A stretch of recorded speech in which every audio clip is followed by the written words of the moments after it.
और पुलिस से भी कहना चाहूंगा, अपना आप काम करिए। आपको अपने आपके काम में ताउन की जरूरत है तो हम हाजिर हैं, हम ताउन करेंगे। मगर ये बोलना मौलाना को कि ये क्यों कर रहे, वो क्यों कर रहे, भारत का संविधान आपसे बड़ा नहीं है, ना मुझसे बड़ा है, ना योगी से बड़ा है, ना मोदी से बड़ा है। भारत के संविधान के तहत सबको काम करने की इजाजत है। हम अपना काम कर रहे हैं, आप अपना काम करो। जेल में डालना चाहते डाल दो, आप जेल में कितनों को डालेंगे। उत्तर प्रदेश की जेलों में 27% अगर है जेल में तो मुसलमान, कितनों को सजा होती है? सिर्फ 4 या 5% लोगों को सजा होती है। क्यों डाला जाता है जेल में? हाँ, अगर जेल में डालना है तो गोरखपुर में एक शख्स को होटल में गोली मार दी गई। हम बाबा से पूछना चाहते हैं, बाबा गोरखपुर में गोली मार दी गई और आप सिर्फ 3 लोगों को अरेस्ट करेंगे, एक को गोली मार दी गई तो उससे कह रहे हैं उसकी हमारी बहन से जो बेवा हो चुकी है कि 10 लाख ले लो, नौकरी ले लो। क्या किसी को गोली मार कर कहेंगे कि 10 लाख ले लो, नौकरी ले लो, तो कितने लोग तैयार होंगे? क्या इंसान की जान की कीमत 10 लाख हो सकती है? कोई पत्नी अपने पति की जिंदगी को 10 लाख में कबूल करने के लिए कोई तैयार नहीं हो सकती। हम योगी आदित्यनाथ की सरकार से कह रहे हैं कि आपकी हुकूमत ये ठोक दो की पॉलिसी छोड़ दो, ये ठोक दो की पॉलिसी छोड़ दो। जब से योगी आदित्यनाथ ने उत्तर प्रदेश की विधानसभा में खड़े होकर कहा था कि ठोक देंगे, देखो ठोक दिया गया है। एक हमारी बहन बेवा हो चुकी है, बच्चे यतीम हो चुके हैं आपके गोरखपुर में। मेरे अजीज दोस्तों और बुजुर्गों, इन बातों पर आपको गौर फिक्र करना है।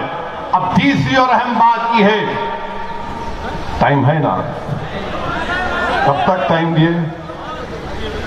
टाइम है ना? हाँ, वरना फिर आपको ले जाएंगे। आप जाने तैयार हैं ना? हाँ, ठीक है, हम बोलकर चले जाते हैं, जाएंगे। मेरे अजीज दोस्तों और बुजुर्गों, मैं आपसे अर्ज कर रहा था कि मजलिस पर इल्जाम ये लगाया जाता है कि मजलिस लड़ती है तो मुसलमानों के वोट को डिवाइड करती है। हमने आपसे पूछा कि पार्लियामेंट के इलेक्शन में क्या आपने बीजेपी को वोट दिया, तो आप तमाम ने कहा कि नहीं दिया। क्या पार्लियामेंट के चुनाव में मजलिस का कोई उम्मीदवार था, कैंडिडेट था? नहीं था। तो कैसे बीजेपी जीत गई यहां से? क्या पार्लियामेंट के चुनाव में, सांसद के चुनाव में बीएसपी और सपा ने मिलकर चुनाव नहीं लड़ा? तो फिर आखिर क्या वजह है कि 15 सीट जीत पाए सपा और बीएसपी वाले? हम तो मौजूद नहीं थे, तो मालूम हुआ कि मुसलमान तो वोट दिया सपा और बीएसपी को, झोली भर भर के दिया। मगर जो सपा और बीएसपी का जो हिंदू वोटर था, जो हमारा हिंदू भाई है, उसने कहा कि मोदी को वोट देंगे। मेरे अजीज दोस्तों और बुजुर्गों, आपको मुसलमानों को बहलाने के लिए, उत्तर प्रदेश के मुसलमानों को, बल्कि भारत के मुसलमानों को बहलाने के लिए, फुसलाने के लिए हमारे हाथ में खिलौना दे दिया गया कि मुस्लिम वोट बैंक है, मुस्लिम वोट बैंक है। इस मुल्क में कभी भी मुस्लिम वोट बैंक नहीं था, ना कभी रहेगा। हमारे वतन अजीज भारत में हमेशा हिंदू वोट बैंक था और हिंदू वोट बैंक ही रहेगा। ये हकीकत आपको समझना पड़ेगा।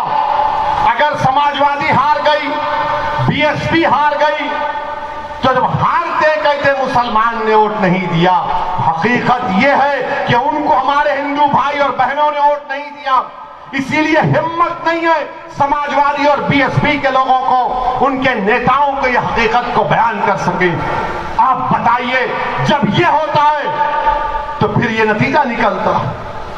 आज आप बताइए मेरे अजीज दोस्तों और बुजुर्गों, हम पर इल्जाम लगाते हैं कि हम वोट काटने आए हैं। अरे कहां का वोट हम काट रहे हैं बताओ?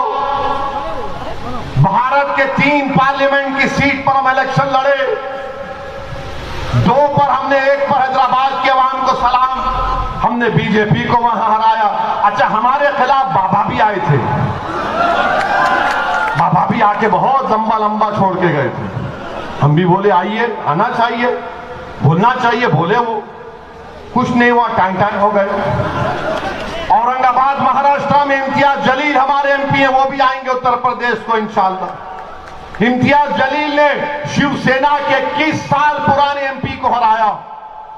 फिर हमने तीसरी सीट लड़ी किशनगंज, बिहार में सीमांचल की वो सरजमीन जहां पर लाखों की तादाद में लोग बसते हैं और भारत का सबसे पिछड़ा इलाका है, वहां पर हमने 3 लाख वोट हासिल किए। बीजेपी नहीं जीती, कांग्रेस जीती वहां पर।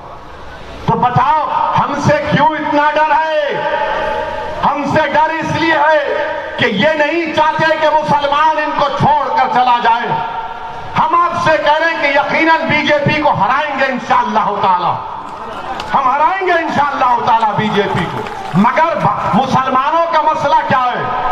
जब जंग की तैयारी होती है तो हमको जंग के मैदान में लाकर छोड़ देते हैं कि बेटा तुम भिड़ो बीजेपी से, और भाग जाते हैं छोड़ के हमको, छोड़ के भाग जाते हैं हमको।